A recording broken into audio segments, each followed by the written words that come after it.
The doc is in for the latest edition of the Alvin Parker Coaches Show. I'm Sean Robertson. Special edition this week as we are here at one of our sponsors, the Lions Den here in Richmond, away from the normal office for Dr. Alvin Parker. But we got to talk about a big win for Virginia Union this past Saturday as they took down Shaw in the Willard Bailey Classic. First home game, coach, first conference game of the season.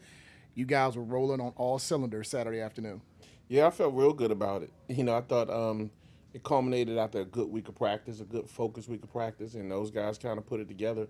There was a lot of things that we challenged those guys to do.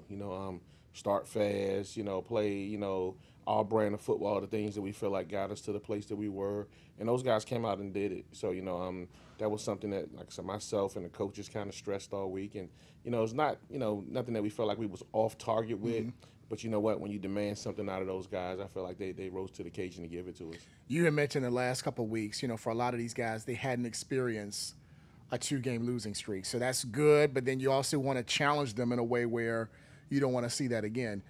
What did you see in practice that gave you and your staff the confidence to say, okay, we're not going to have a three-game losing streak on Saturday? Better have showed it. But I think it was we our guys practice well, mm-hmm. And they practice hard, so it's tough to kind of demand it out of there. But when you don't necessarily get the results you want on Saturday, as a coach, sometimes you question things, or you might say maybe we could have did this, maybe we could have did that.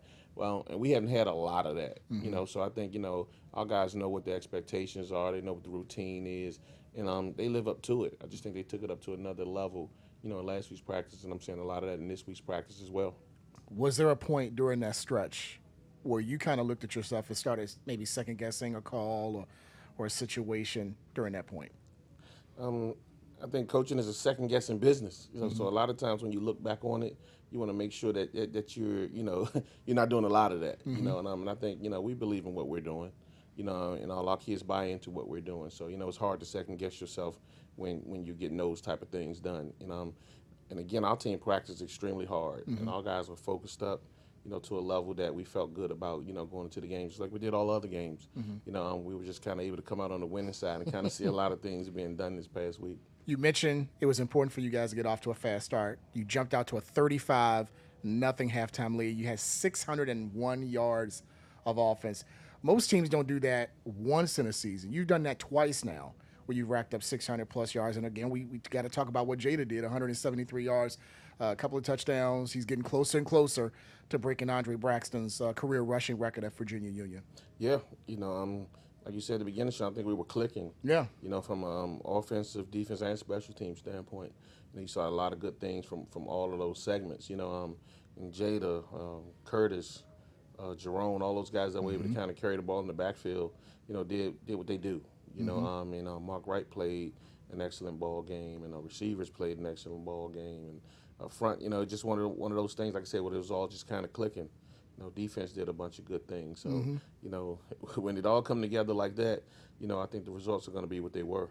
We got to mention about Mark, second straight game he started, only 5 incompletions. He was 19 of 24, 294, 4 touchdowns. That's second most by any CIAA quarterback this year. Does it seem like now he's starting to get into a rhythm himself? He's starting to become more and more comfortable being the starter at this point. I think, we have 2 guys that can start. Mm-hmm. And I think sometimes when people say, you got 2 quarterbacks, you got none. And that's kind of a cliche people might think of and say, but I think we got 2 guys that have proven it this season. Mm-hmm. That we got 2 guys that are capable of starting in the game and making sure it gets done. And if you put Mark's numbers together from the last 2 weeks against 2 good opponents, he's completed upwards of 70% of his passes. Mm-hmm. So that's something we feel good that we can win with definitely. And of course, everybody knows what RJ can do. He's had a lot of game time experience. So, you get those 2 and put those together. Anytime you put either one of those guys on the field, you feel confident that you're going to get something done. Do you have an update on RJ? Oh, he'll be ready to go this week. Okay, so I know we had talked in the past about you could be in a situation where you'll play 2. You're more comfortable playing with 1. Where are you still in that situation of? Is it okay to play the 2 because you have 2 guys where there's no drop-off and you're comfortable with both? Or do you say, hey, look, let's go with the hot hand. If Mark is hot, we'll ride him. But if RJ gets going, will ride with him? I'm gonna have to, kind of sleep on it all the time like I do. I just think those guys are both such competitors and put us in a good situation. And I don't think we can make a bad choice or a bad move with either one of them. And both of them are gamers, both of them are players, and then to think about it, both of them are great teammates too. When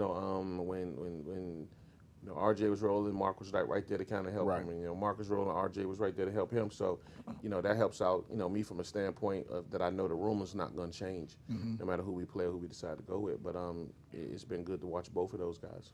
You mentioned the rushing, and we talked about the numbers, 324 yards rushing for VUU in the win against Shaw University. And we got to talk about that offensive line. We had 4 of the starters on the show a couple of weeks ago, and those guys seemed like they were clicking. They weren't missing too many blocks. They weren't missing too many assignments Saturday against Shaw. Yeah, those guys were on point.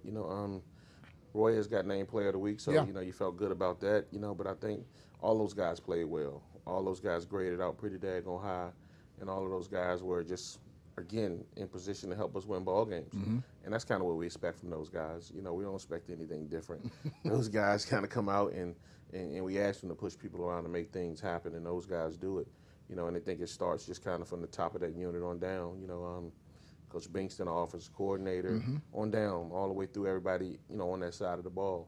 He demanded something out of those guys last week, and I think, those guys showed up and gave it to him. You mentioned Justin. He was O-Lineman of the Week, second time this year. Byers, second time this year. He was named Running Back of the Week, and Mark got named Quarterback of the Week. So, again, you like that offensive productivity, and it resulted in 3 guys being named to their respective positions of the week.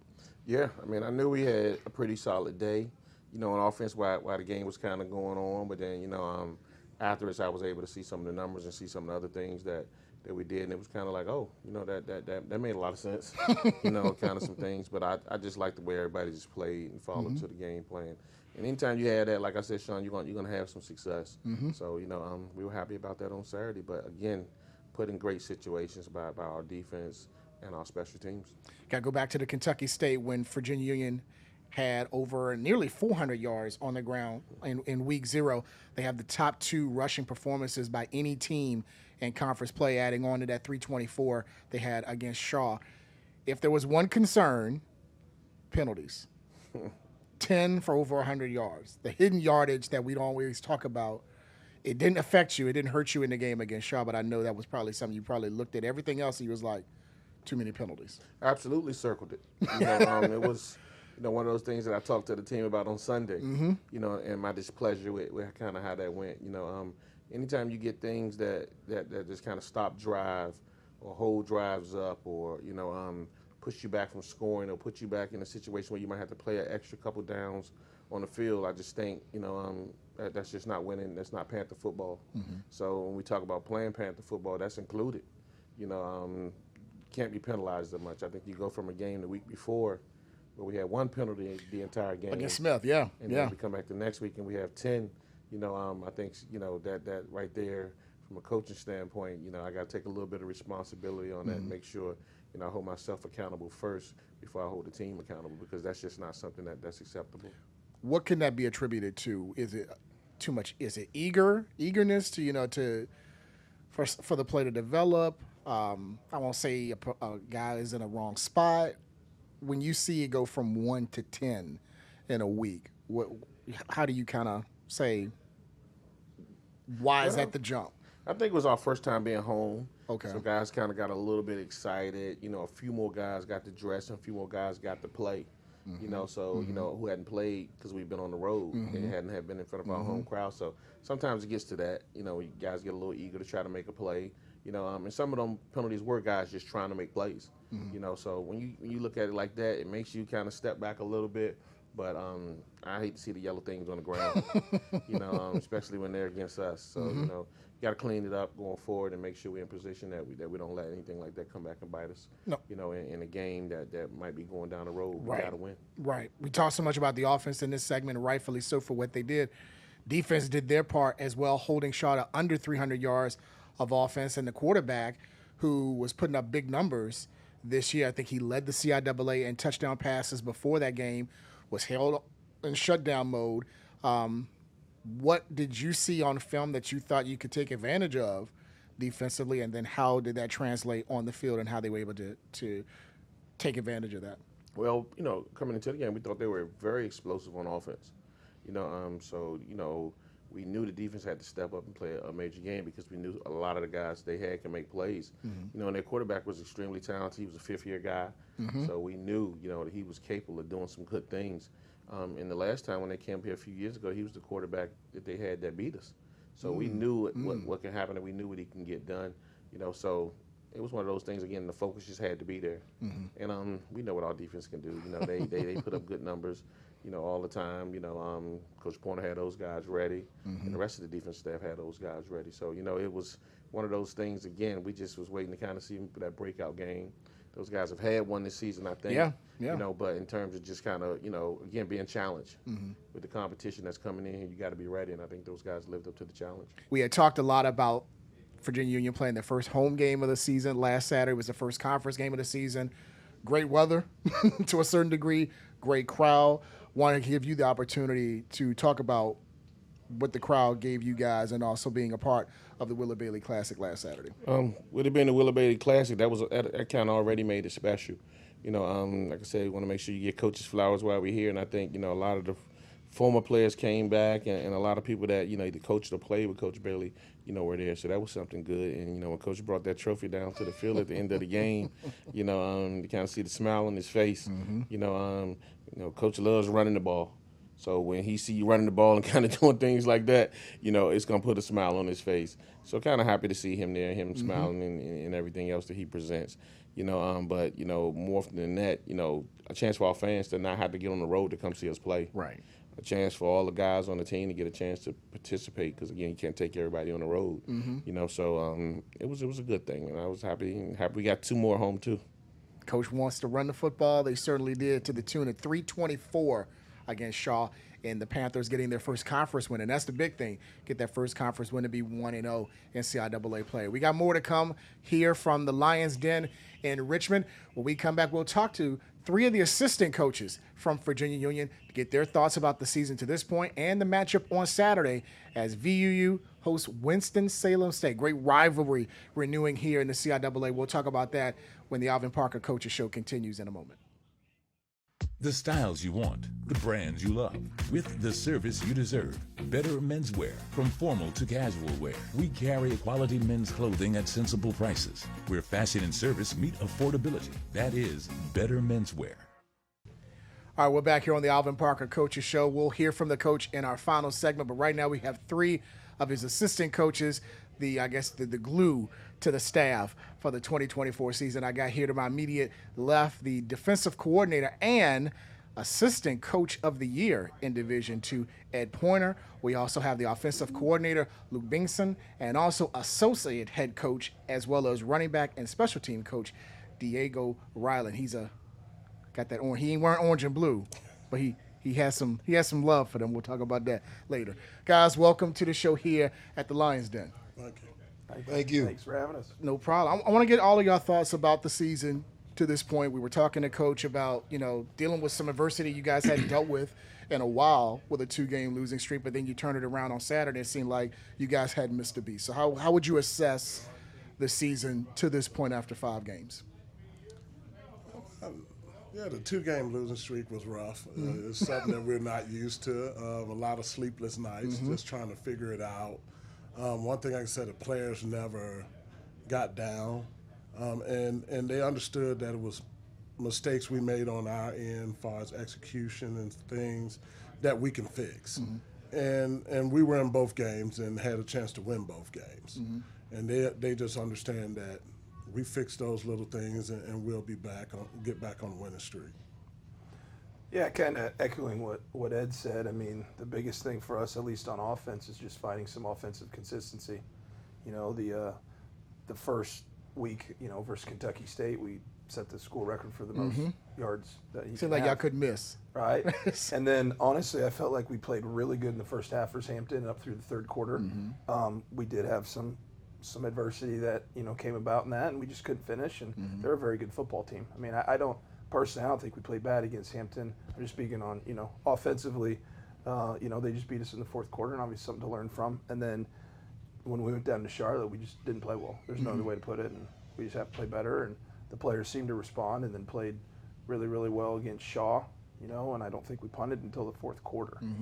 And so, but it's just finding that consistency. Which group of guys are going to show up Saturday versus Winston-Salem?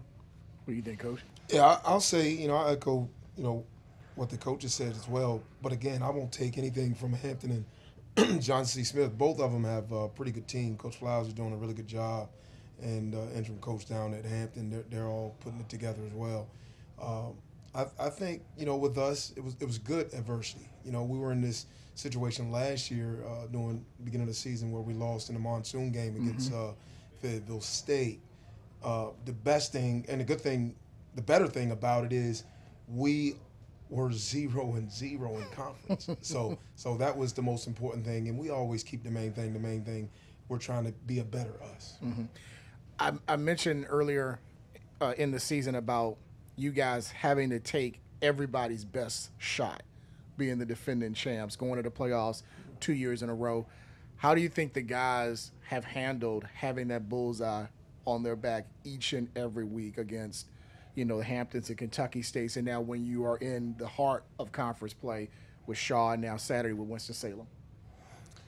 I think the guys really didn't. They just look at it as it's just us, and they don't see it. They see everybody. They figure everybody's coming every week to win. But then we have to remind them that, hey, we're going to get their best game. We're going to get their A game. And have to remind them, hey, yeah, we're around each other every day, so we don't see it from the outside in. I said, but everybody's gunning for you. But you got to understand that a lot of people consider us the standard. So we got to live up to that standard, and we got to show up every Saturday expecting the A game, but we got to bring ours too. Yeah, I think 3 out of the 4 weeks we did a good job of it. You know, I do think there was a week that we didn't. But the biggest thing in all that, and like Coach Parker preached, and we've all preached, is you have to use that to learn, you know, and to say, okay, just kind of what Ed's saying is to really hammer that. We've already told them, you know, our guys that you are going to get their best shot. But I do believe down in Charlotte, we kind of saw, you know, firsthand that we absolutely are going to be everybody's Super Bowl in our conference, and that we have to not only match that energy but raise our intensity. And so I know that was something that we challenged the offense, and I really challenged as I spoke to them, is just make sure we're always the team who plays the hardest every week. And I was extremely proud of how they responded for Shaw.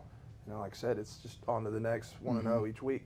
And Diego, you were talking about the Fayetteville loss last year. That was almost like a good thing because almost like it, in a way it woke you up. Yes. Do you think that Smith game was kind of like your wake-up call this year to get ready for conference play? I think it was. I think it was just the way we practice out, because we've had some really good practices, but you know, as that week, you know, last week, it was just a little more intensive. You know, the guys were really locked in, and we stressed on, like I say, just keeping the main thing, and being a better us.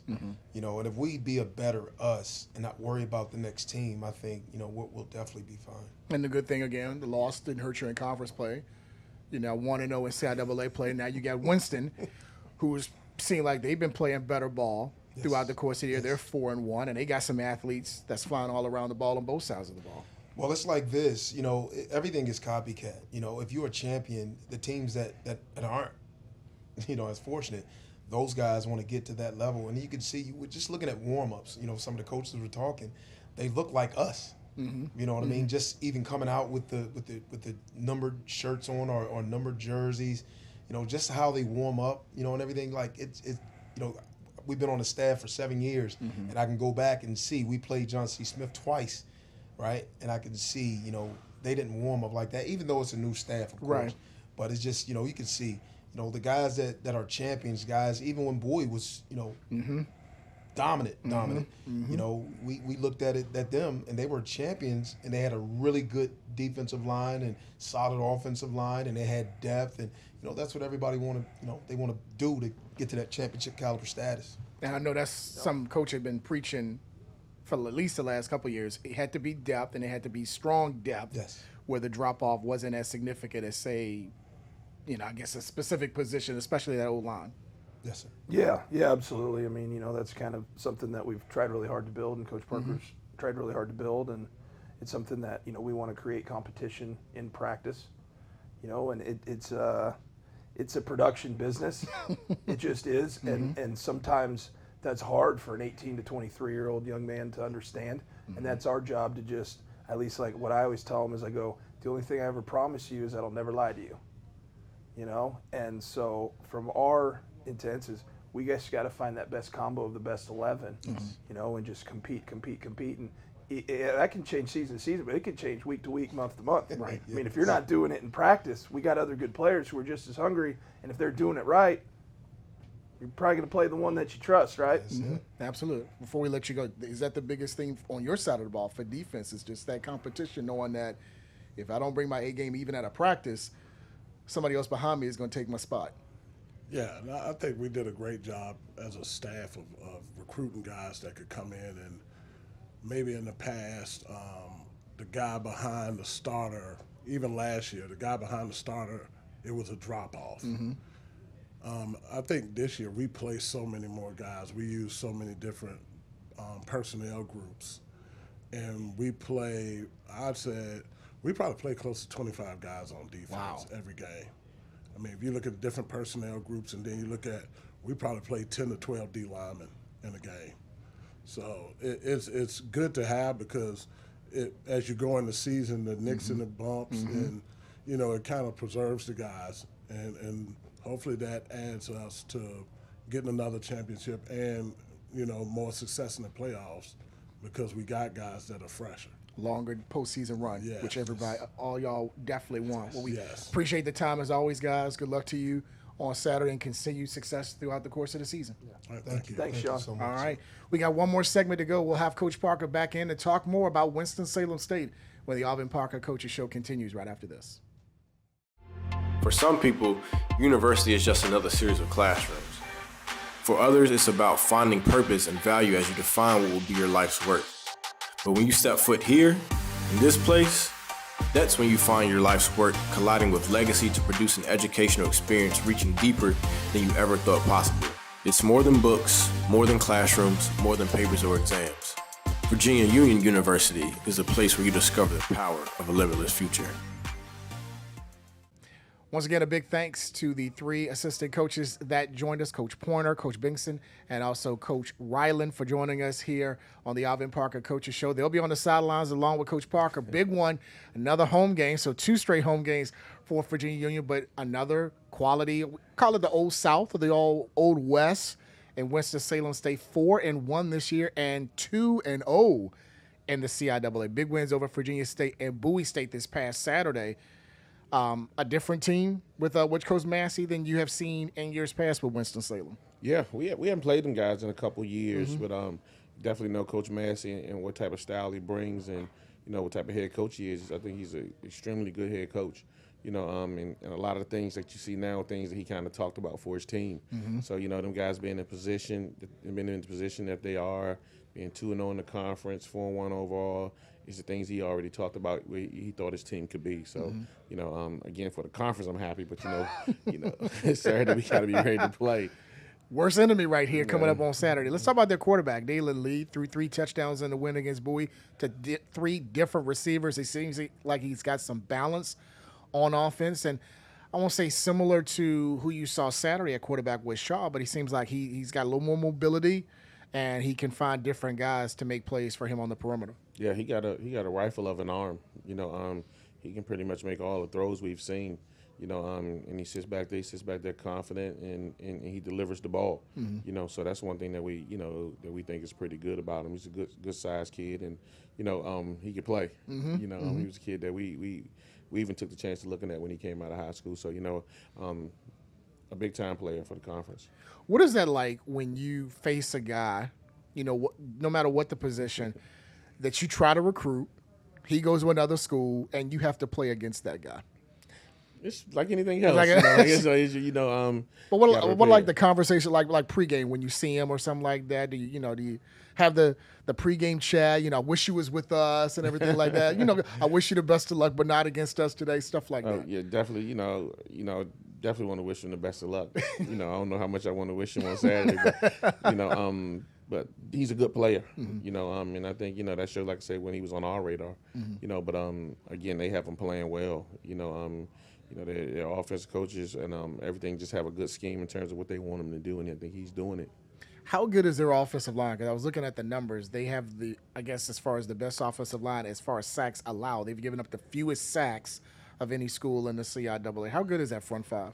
They block well, you know, they run block well, they pass block well. So, you know, I think that allows them to do some of the things that they want to do on offense. You know, they're huge, you know, so good size offensive line. So, again, a lot of the things that anybody is going to do in this conference is going to start up front.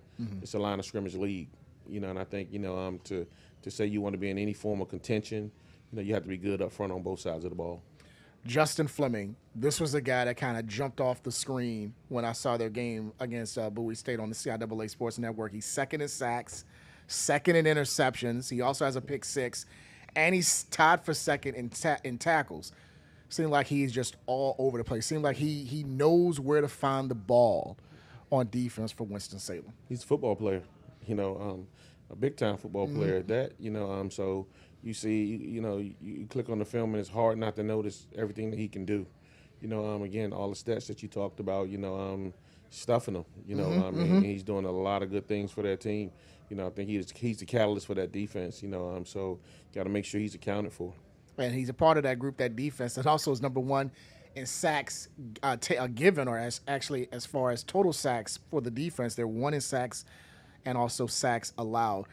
Can you see on that defensive side, outside of Fleming, some other guys that stand out on that side of the ball? They have two inside backers that play pretty tough and pretty good, and then up front they have great size. You know, like you said, you don't lead the league in sacks by just showing up. You know, you got to have some players out there that's getting it done, and I think they are. You know, so it's a challenge again this week for all guys to make sure they step up and match up to what they have going on. Strength versus strength. You got Virginia Union number one in rushing and total offense, and you got Winston-Salem State second in rush defense and total defense. So it could come down to basically whose line is going to be the strongest come Saturday. You know, it's a lot of factors that you got to be ready for. We got to, I think, you know, that's definitely got to happen. I think any game that we play, Sean, that's going to have to happen. We're going to have to play stronger up front on both sides. But it's a lot of things, like you mentioned earlier, the penalties, the kicking game. Everything's going to matter, you know. And down the stretch, I think it's not going to be a week off that, you know, we get to say, you know what, this won't matter this week, that won't matter this week. You know, we got to still do like we've been doing a pretty good job of protecting the football. You know, everything is going to kind of be a matter, you know, when you put good teams up against good teams. Right. You know, all the little things matter.